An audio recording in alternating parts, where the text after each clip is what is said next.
Okay, so let's now look at the front of our hip. We've been doing a lot of work so far on rotating the hip, strengthening the outside of the hip, the outside of the glutes. Front of the hip, think every time you want to pull that knee up, be that pushing when you pull that leg up or ollieing when you pull that leg up. We want strong mobile hip flexors because they're the ones that pull our legs, help pull our legs forwards and up. Two versions of this. If you've got a red band, great, you can make this slightly more difficult, but initially, very simple. You just lay flat on your back. The muscles that we're trying to hit here, hip flexors, particularly something called the psoas, and it's the only muscle that connects the spine to the lower body.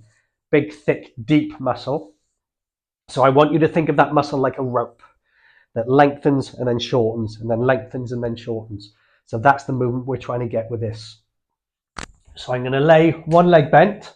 First thing I'm going to do is lift this leg off the floor and just hold it. Then I'm simply pulling that knee towards my chest, but at the same time, I'm pulling it kind of up and towards. I'm not just pulling my knee up, so my heel drops. I want to keep my heel the same height as my knee, because the higher that foot is, that adds a little bit more load. If I drop that leg, that's easier. If I hold that, that adds more weight. And you're basically just pumping that up and down. So I want you to think of that muscle. Now it's long, pull, short, out, long. So you imagine you're pulling your leg up through this muscle as opposed to just without thinking about it. Toe is going to be pulled up towards you slightly and you're just pumping up and down. And it doesn't take that long for you to start getting a bit of a burning sensation in the front of the hip. Initially, it might be quite low down, but over time, we're trying to feel it more. It'll feel more like it's in the sort of side of your stomach. So we're looking at doing quite a lot of these, probably 20 plus.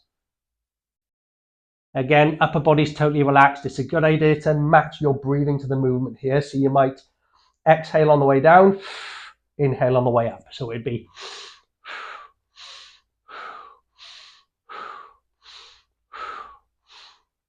that sort of pace. If you're hitting about 20 of those and you're getting that burning sensation in there, great. Keep doing those.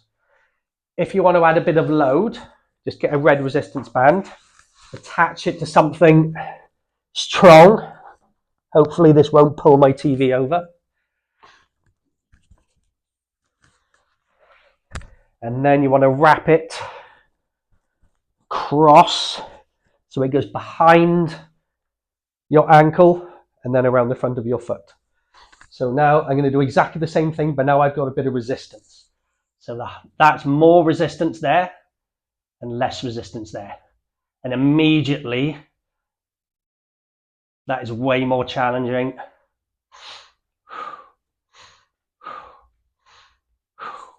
And when you do this, when you get tired, what will probably happen is that foot and knee will start drifting out to the side.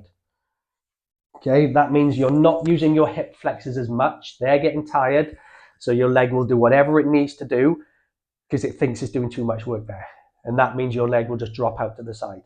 So try and keep, I like to imagine similar to when we did that hip internal rotation, when we were doing the leg lifts, similar, slightly tilted inwards.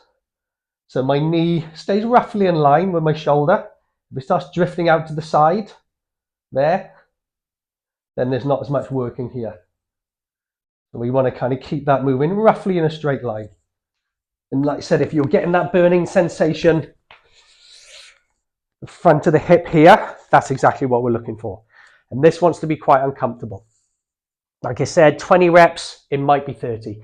If you can hit 30 plus reps, I'd highly recommend getting the band and challenging there. Because remember, for all of these movements, they have to be challenging, whether that's challenging our strength, whether that's challenging our mobility. We have to challenge it in order for our body to respond and create change. If all of these movements, other than the ones where we're just looking to create subtle, gentle movement, we want to challenge our nervous system, because our nervous system will respond by getting stronger, by increasing mobility. So it has to be a challenge.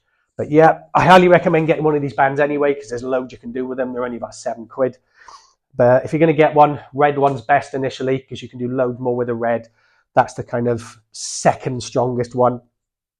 But yeah, get one of those. But remember, for that one, psoas and hip flexor, that is pulling up, pushing down. So that's what we're looking to feel on this exercise.